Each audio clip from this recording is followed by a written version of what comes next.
Baik, bismillahirrahmanirrahim. Di sini kami akan menjelaskan sedikit tentang WBS, Sistem Koperasi Simpan Pinjam. Nah, di sini ada kegiatan-kegiatan dari proyeknya, buatan charter dan seterusnya. Kemudian di sini ada durasi waktu juga lama pengerjaannya, serta kemudian predesesornya ada.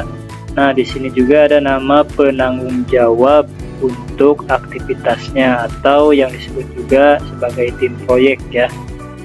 Ini ada keterangan pengerjaan waktu bahwa pembuatan charter proyek tanggung jawabnya Pak Salim itu sudah 100% dilaksanakan, berarti sudah beres.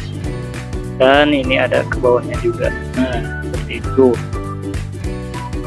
Ini juga sudah dibahas di video sebelumnya, cara membuatnya seperti apa ya. Nah, sehingga akan terbentuk model seperti ini. Oke, sekarang kita akan lanjut ke RBS-nya. RBS dari WBS yang telah dibikin ini ya. Nah, di sini ada RBS dari WBS yang telah dibuat tadi dengan kode RBS-nya 1.1, kemudian tahap proyeknya inisiasi proyek. Aktivitasnya yaitu pembuatan charter proyek. Nah, risiko yang memungkinkan terjadi dalam aktivitas ini yaitu kekurangan informasi penting dalam charter proyek. Maka antisipasinya menggunakan template yang komprehensif, melakukan review berulang dengan tim proyek dan charter. Nah, kemudian risiko yang kedua dari aktivitas pembuatan charter proyek ini yaitu penolakan atau ketidaksepakatan atas charter proyek. Antisipasinya itu melibatkan stakeholder utama dalam proses pembuatan charter, mengadakan sesi diskusi dan revisi. Kemudian aktivitas yang kedua, pembuatan dokumen inisiasi proyek, itu resiko yang kemungkinan terjadi sama ada dua juga. Nah, yang pertama ada keterlambatan dalam penyelesaian dokumen. Ini antisipasinya menetapkan tenggat waktu yang realistis, mengawasi progres secara berkala supaya proyeknya tidak terlambat dalam penyelesaian. Kemudian risiko yang kedua, ketidaksesuaian dokumen dengan kebutuhan proyek. Nah, melakukan antisipasinya itu adalah melakukan review dengan stakeholder, mengadakan workshop untuk penyelarasan.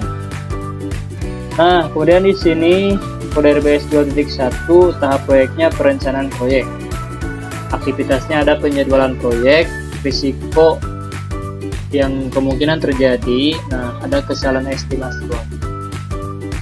Antisipasinya apa? Yaitu menggunakan teknik estimasi yang terbukti, melakukan review oleh ahli atau pakar ya, supaya tidak ada proyek yang waktunya lebih ya, atau misalkan proyeknya molor seperti itu.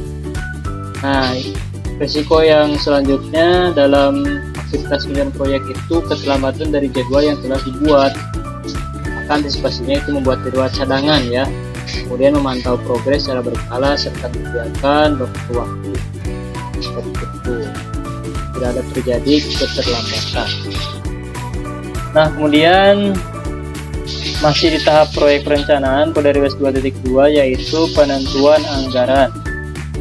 Itu ada kesalahan estimasi biaya, maka antisipasinya menggunakan data historis, melakukan review oleh ahli keuangan supaya estimasi biaya itu bisa ditangani ya, tidak kelebihan anggaran maupun kekurangan anggaran. Nah, kemudian risikonya itu sama, yaitu kekurangan anggaran. Makanya antisipasinya itu membuat cadangan, mengawasi pengeluaran dengan ketat supaya uang yang disiapkan untuk proyek ini cukup ya sampai dengan akhir. Nah, kemudian di sini ada analisis persyaratan tahap proyek, kode RBS-nya 3.1. Aktivitasnya analisis kebutuhan sistem. Kesalahan analisis kebutuhan sistem, ini risiko yang terjadi ya, kesalahan dalam analisis. Nah, antisipasinya apa? Melibatkan ahli sistem serta melakukan review oleh tim independen supaya tidak terjadi kesalahan ketika menganalisis kebutuhan sistem yang terbuat.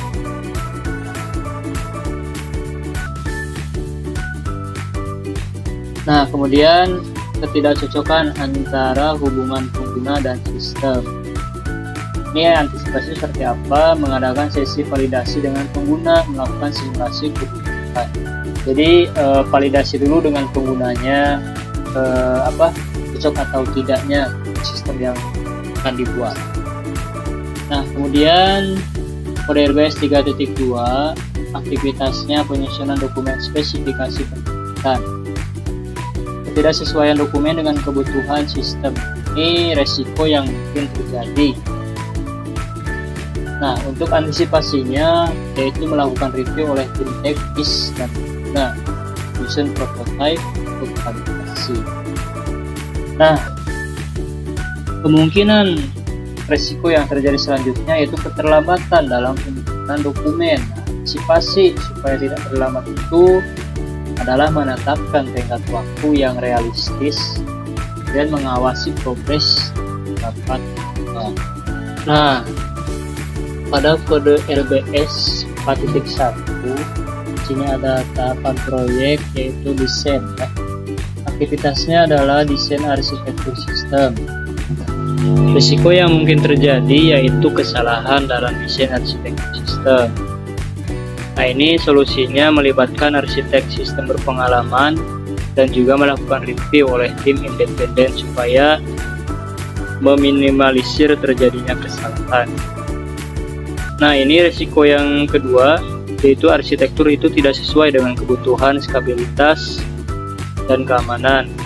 Antisipasinya yaitu melakukan analisis skalabilitas dan keamanan dan juga mengadakan review oleh ahli eksternal. Kemudian di kode RBS 4.2 yaitu aktivitas desain antarmuka pengguna. Risikonya desain antarmuka tidak user friendly ya. Yaitu antisipasinya adalah mengadakan uji coba dengan pengguna, kemudian melakukan iterasi desain berdasarkan feedback. Jadi uji coba dulu dengan pengguna supaya si pengguna ini nyaman gitu menggunakan desain antarmukanya. Nah, kemudian risiko yang berikutnya itu perubahan desain antarmuka selama pengembangan. Ini bisa saja terjadi ya risiko. Nah, untuk antisipasinya yaitu mendokumentasikan perubahan dengan baik dan juga mengadakan rapat rutin untuk update desain. Kemudian pada kode RBS 4.3 yaitu aktivitas desain database. Nah, risiko yang mungkin terjadi yaitu kesalahan dalam desain skema database. Antisipasinya itu melibatkan DBA berpengalaman ya, database analis, melakukan uji coba skema dengan data sampel. Kemudian risiko yang terjadi selanjutnya itu performa database yang tidak optimal. Nah, maka antisipasinya itu melakukan uji performa, juga mengoptimalkan indeks dan query-nya. Nah, pada kode RBS 4.4 di sini aktivitasnya mendesain aplikasi ya. Kesalahannya atau resikonya yang terjadi mungkin terjadi itu kesalahan dalam desain aplikasi. Nah, untuk antisipasinya melakukan review desain oleh tim teknis, kemudian mengadakan uji coba prototipe ya. Nah, kemungkinan risiko yang terjadi selanjutnya itu desain aplikasi tidak memenuhi kebutuhan fungsional. Maka untuk antisipasinya adalah melakukan validasi dengan pengguna, juga melakukan uji coba fungsi sebelum implementasi. Jadi apakah fungsi itu berjalan atau tidak, seperti itu sebelum nanti diimplementasikan. Oke, kode RBS 5.1 tahapan proyeknya itu pengembangan. Nah, di sini ada aktivitas pembangunan front end. Nah, risiko yang terjadi biasanya bug atau kesalahan dalam pengembangan front-end. Nah, untuk antisipasinya yaitu melakukan uji unit secara berkala, kemudian melakukan kode review oleh tim. Nah, aktivitas pada pembangunan front-end juga memiliki resiko yang kedua, yaitu keterlambatan pengembangan front-end. Maka antisipasinya adalah menyusun jadwal yang realistis dan juga memantau progres harian. Nah, di sini bisa jadi terlambat itu karena front-end-nya yang terlalu rumit ya dari permintaan klien ataupun sebagainya. Maka antisipasinya harus dijadwalkan secara realistis. Nah, pada kode RBS 5.2 di aktivitas pembangunan back-end itu ada risiko bug atau kesalahan dalam pengembangan back-end. Antisipasinya yaitu melakukan uji unit secara berkala, melakukan kode review oleh tim. Nah, risiko selanjutnya itu keterlambatan pengembangan back-end. Nah, antisipasinya menyusun jadwal yang realistis serta memantau progres harian ya. Kemudian pada kode RBS 5.3 di sini aktivitasnya integrasi antar muka pengguna dan back-end. Nah, risiko yang biasanya terjadi itu integrasi yang gagal atau tidak lancar ya. Makanya antisipasinya itu melakukan uji integrasi sejak awal, menyusun dokumentasi integrasi yang jelas ya, supaya mengurangi gagal atau tidak lancarnya dalam hal integrasi antar muka pengguna dan back-end-nya. Kemudian risiko selanjutnya yaitu ketidaksesuaian antara front-end dan back-end. Nah, antisipasinya yaitu melakukan uji kompatibilitas secara berkala, mengadakan sesi sinkronisasi sesama tim ya, seperti itu. Nah, kemudian ada kode RBS 6.1, tahapan proyeknya itu pengujian. Kemudian aktivitasnya adalah pengujian sistem. Nah, risiko yang biasanya terjadi yaitu penemuan bug atau kesalahan besar saat pengujian. Nah, untuk antisipasinya, mengadakan uji sistem secara iteratif, menyediakan waktu cadangan untuk perbaikan. Kemudian risiko selanjutnya itu tidak memadai waktu untuk perbaikan setelah pengujian. Nah, untuk antisipasinya yaitu menyusun jadwal uji yang realistis dan menyediakan buffer waktu. Nah, di sini juga di kode RBS 7.1 di tahapan proyek pelatihan dan implementasi, aktivitasnya pelatihan pengguna. Risiko yang terjadi biasanya pelatihan tidak efektif atau tidak cukup ya. Nah, maka antisipasinya adalah menyusun materi pelatihan yang komprehensif, mengadakan sesi tanya jawab supaya penggunanya lebih efektif ya memakai sistem yang telah dibuat. Nah, kemudian risiko yang selanjutnya itu resistensi pengguna terhadap sistem baru.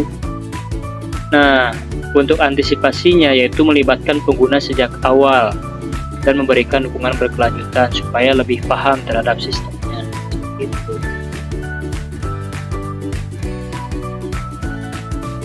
Nah, kemudian pada kode RBS 7.2 aktivitasnya persiapan untuk implementasi.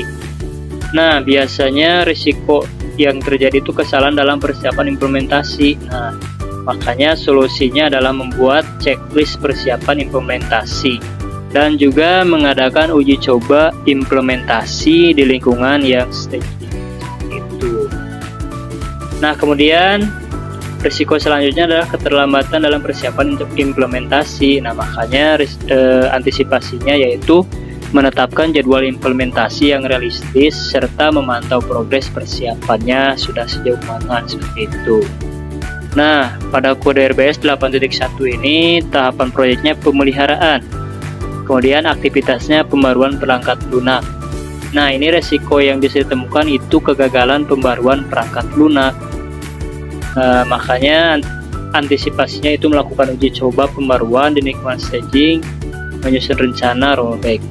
Itu. Kemudian risiko yang selanjutnya kompatibilitas pembaruan dengan sistem yang ada. Antisipasinya yaitu melakukan uji kompatibilitas sebelum implementasi. dan juga harus menyediakan panduan migrasi. Kemudian pada kode RBS 8.2 yaitu aktivitas pemeliharaan preventif. Risikonya ketidakcukupan jadwal pemeliharaan preventif ya.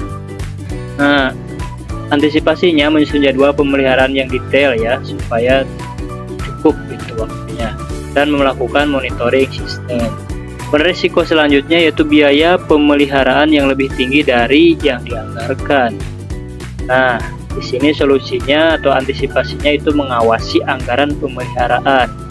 Kemudian harus melakukan review biaya secara berkala, takutnya ada uang yang masuk ke saku oknum-oknum tertentu ya, seperti itu.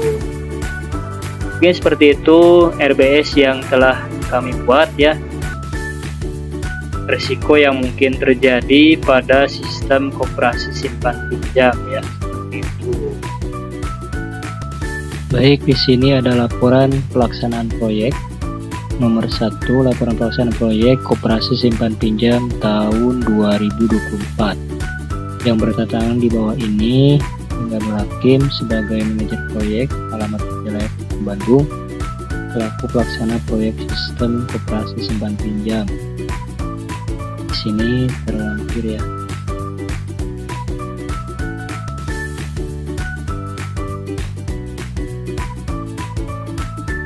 Nah, di sini yang bertentangan bawah ini Perda Agung Yunata sebagai pemilik proyek, alamatnya di Garut. Nah, ini sebagai pengawas ya, pengawas pelaksana proyek dari sistem koperasi simpan pinjam. Nah, ini laporan berita acara penyelesaian proyek ya, atau LBAPP. Menerangkan sebagai berikut, proyek sistem koperasi simpan pinjam tanggal penugasan 21 Juni 2024 telah selesai dikerjakan. Nah, ini berita acara serah terima proyeknya.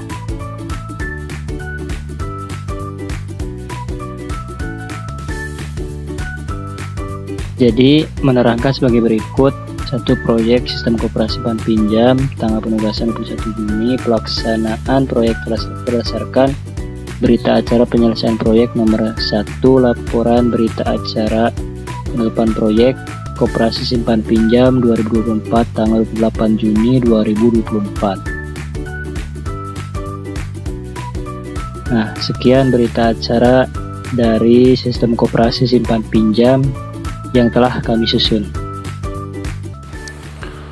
Baik, selanjutnya yaitu laporan penutupan proyek.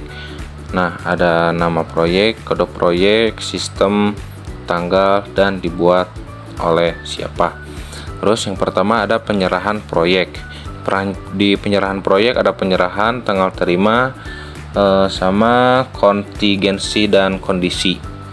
Nah, yang kedua ada dasar kinerja. Dokumen bagaimana kinerja terhadap setiap tujuan kinerja yang diberikan pada rencana kinerja proyek. Nah, ada objek bisnis proyek, tujuan kinerja, dan hasil. Terus yang ketiga, biaya anggaran dasar. Keadaan rencana biaya dan pendanaan untuk proyek ini sebagaimana yang telah disetujui dalam biaya dasar awal dan proyek charter. Keadaan aktual biaya dan pendanaan pada penyelesaian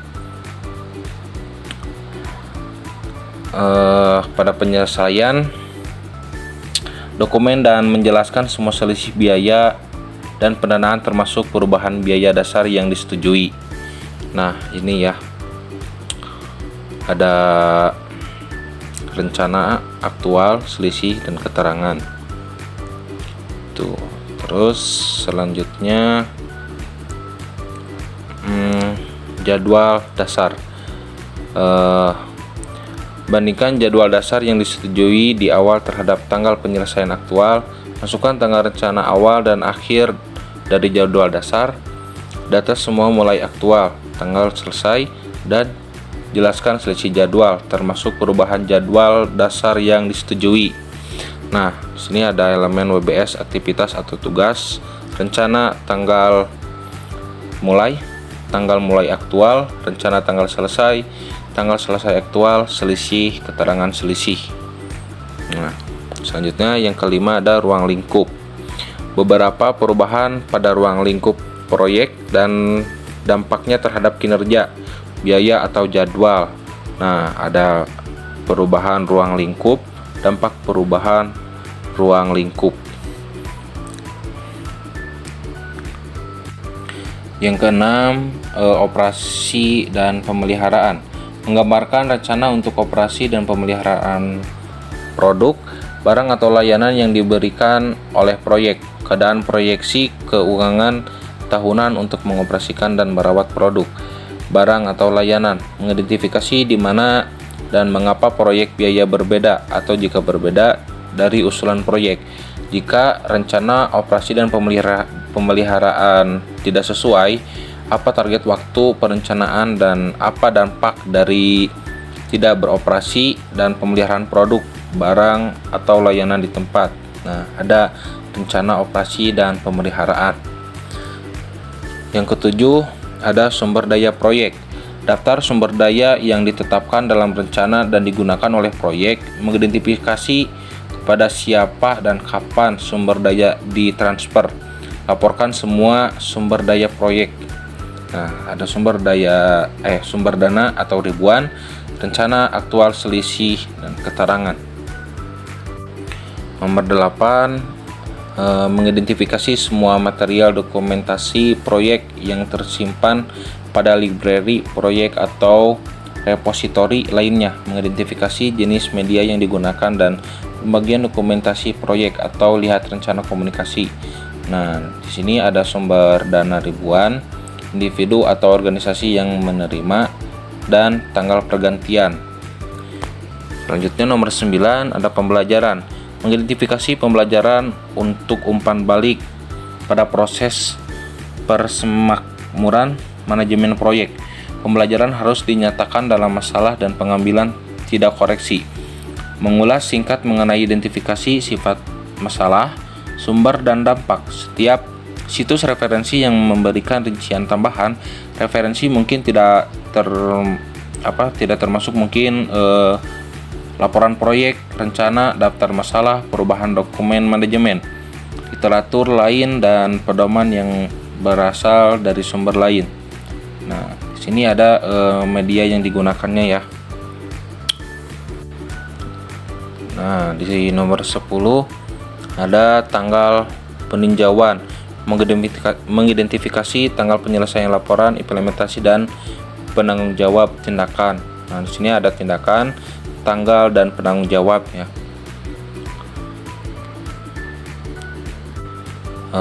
Lanjut, yang terakhir ada nomor 11 yaitu persetujuan. Nah, di persetujuan ini ada jabatan, tanda tangan, dan tanggal. Nah, ini ya. Ada manajer proyek, sponsor proyek, dan manajemen program. Nah, dengan demikian laporan penutupan proyek sistem koperasi simpan pinjam ini disusun untuk memberikan gambaran keseluruhan tentang pelaksanaan proyek dari awal hingga selesai. Semua tujuan telah tercapai sesuai dengan yang direncanakan, dengan beberapa penyesuaian yang telah diidentifikasikan dan ditangani. Terima kasih atas dukungan semua pihak yang terlibat dalam proyek ini. Nah, sekian dari laporan penutup proyek dari sistem koperasi simpan pinjam yang telah kami susun. Terima kasih.